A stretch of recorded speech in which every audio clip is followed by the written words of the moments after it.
Bora lá. Ó, a Joyce, ela perguntou aqui pra você, o que fazer na entrevista de emprego? Boa pergunta. Ou o que não fazer também, né? Vamos lá. Tem um vídeo no YouTube sobre isso.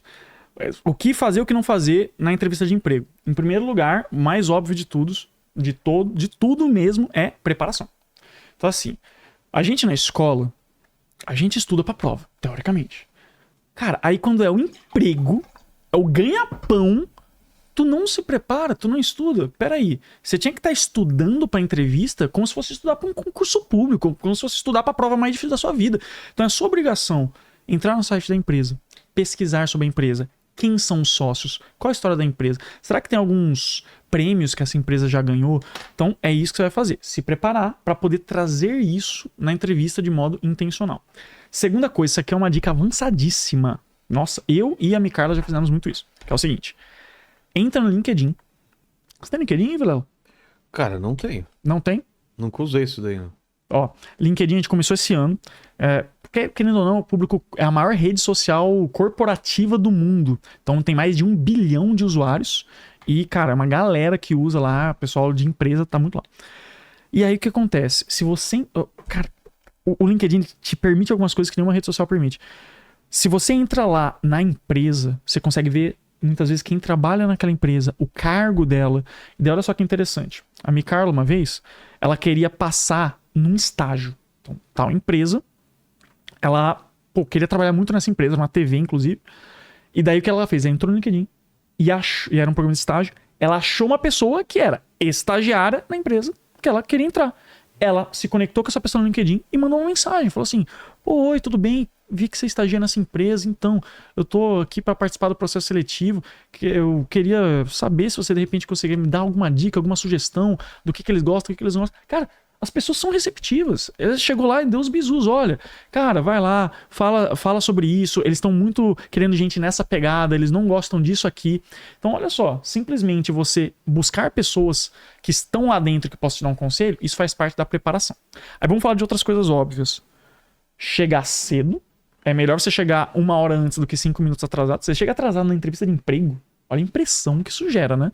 Então, por favor, também não precisa chegar muito cedo no local. O que você faz? Ah, tem um café ali perto, tem um posto de gasolina que chega. Então você chega com antecedência, vai pro lugar, daí faltando 20 minutos, 15 minutos, você se dirige até o lugar. Então você tem que lidar com os imprevistos. É igual a prova do Enem, tem que chegar cedo. Asseado.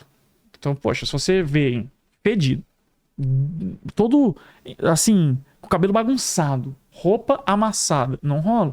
É por isso que, inclusive, tem um corte que a gente fez sobre isso, que uma galera quis me dar uma cancelada, que o corte era assim: vá de Uber pra entrevista de emprego. E daí a galera falou assim: ah, mas ele é elitista, porque tem gente que não tem nem dinheiro do Uber, tá desempregado, ele tá falando pra ir de Uber, não sei o quê. Cara, eu tô falando assim, que às vezes tu pega um dinheiro no iFood, que podia ser o dinheiro do Uber. Por quê? Porque se você vai de Uber pra entrevista, vai correr menos risco de chegar atrasado, você vai no ar-condicionado, vai chegar mais asseado, isso vai passar uma impressão melhor e vai aumentar a chance de você ser contratado para pagar suas contas.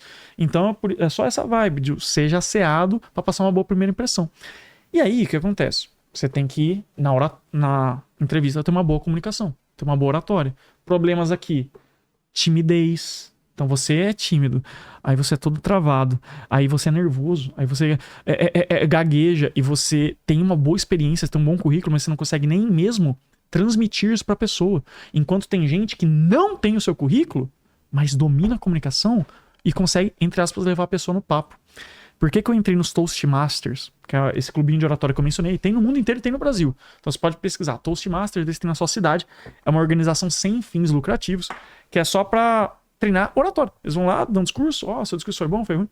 Eu lembro que a primeira vez que eu dei um discurso nos Toastmasters, eu falei 17 S em 2 minutos. Porque tem uma pessoa só contando vício de linguagem. Então, se vocês quiserem depois aprender a perder vício de linguagem, depois a gente comenta sobre isso. Mas por que eu entrei nos Toastmasters? Olha que massa. Tem uma história que é: certa vez tinha um processo seletivo, uma entrevista de emprego, e tinha 5 candidatos. Aí a pessoa que ia fazer a entrevista chegou ali pros candidatos e falou: gente, a gente vai ter aqui a entrevista e o primeiro passo, vocês vão ter 5 minutos para falar quem são vocês, o que vocês fazem. Então, 5 minutos para falar sobre vocês. E a gente vai dar 30 minutos aí para vocês se prepararem, beleza? Beleza. Aí nisso, um cara que fazia Toastmasters, ou seja, ele estava mais treinado no discurso de improviso e tudo mais, levantou a mão. Eu posso ir já, não preciso do tempo de preparação. Posso ir já, se vocês quiserem. Aí a pessoa falou, pode já? Então vem. Aí ele, sem tempo de preparação, foi melhor que os outros se preparando. Quem que você acha que levou a vaga? Foi ele, porque ele mostrou muito mais confiança. Uma vez, isso aconteceu comigo em Portugal. Tava lá em 2016, nesse intercâmbio que eu falei que foi a melhor coisa que realmente mudou minha vida. E por coincidência do universo do destino, a gente tava lá nesse intercâmbio e a OIT, que é a Organização Internacional do Trabalho, que é a sede em Genebra, então é um negócio oficial da ONU, tava fazendo uma simulação dessa organização internacional, que existe esse negócio. Simulação é basicamente os estudantes que viram os delegados, eles discutem como se estivesse na ONU de verdade, mas é um faz de conta, entre aspas, mas é para treinar diplomacia, outras habilidades. E eles iam fazer uma simulação oficial da OIT em Coimbra naquele ano. Fomos lá e eu falei, vou participar dessa simulação, é um negócio super especial, tô aqui, vamos lá. Eis que 300 pessoas participando.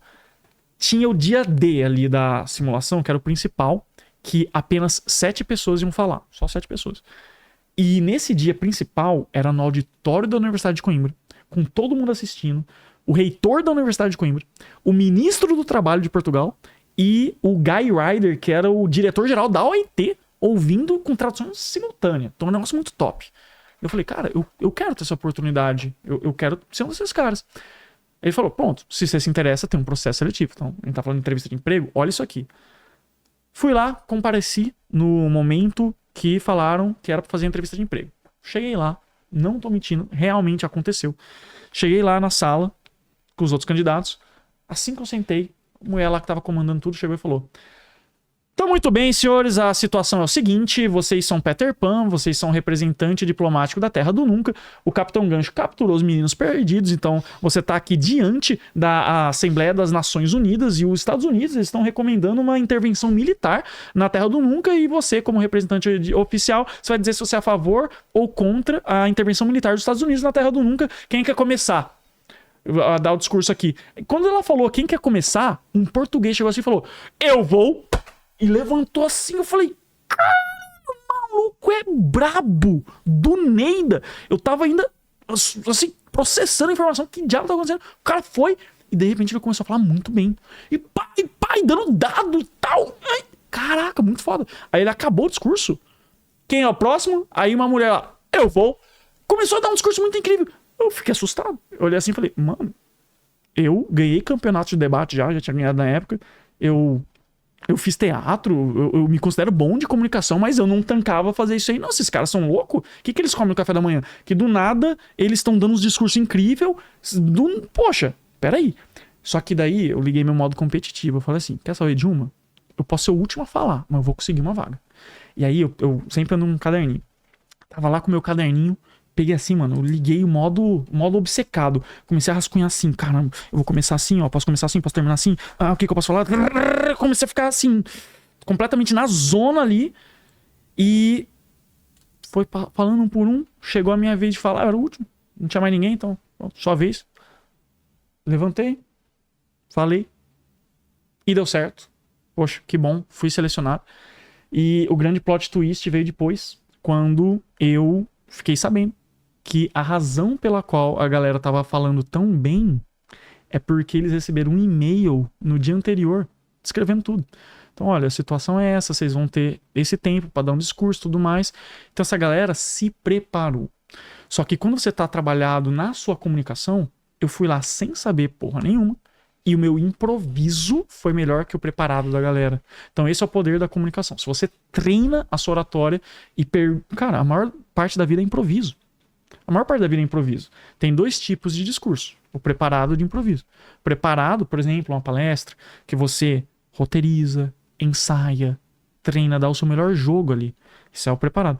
O de improviso é quando... Isso tem campeonatos de oratória disso. Você recebe um tema na hora. Se quiser, depois, vou deixar aberto pra vocês. A gente pode fazer um mini campeonato de improviso aqui, fazer o Lene dar um discurso de improviso. Mas o que é um discurso de improviso? Eu dou um Isso é tema. difícil. É difícil. É um tema que eu dou na hora pra você. Você não sabe qual que é o tema. Bum, te dou um tema. E daí você tem 30 segundos pra pensar. E você tem que dar um discurso top de 1 minuto. Porra. Eu tenho aqui, Desafio. eu tenho os temas preparados aqui, se vocês quiserem. Tem uns bons temas aqui. Desafio, hein? E aí, Lene? Vamos ver. Você aceita? Vamos ver. Deixa eu ver o tema primeiro. Criação de minhocas. Eita,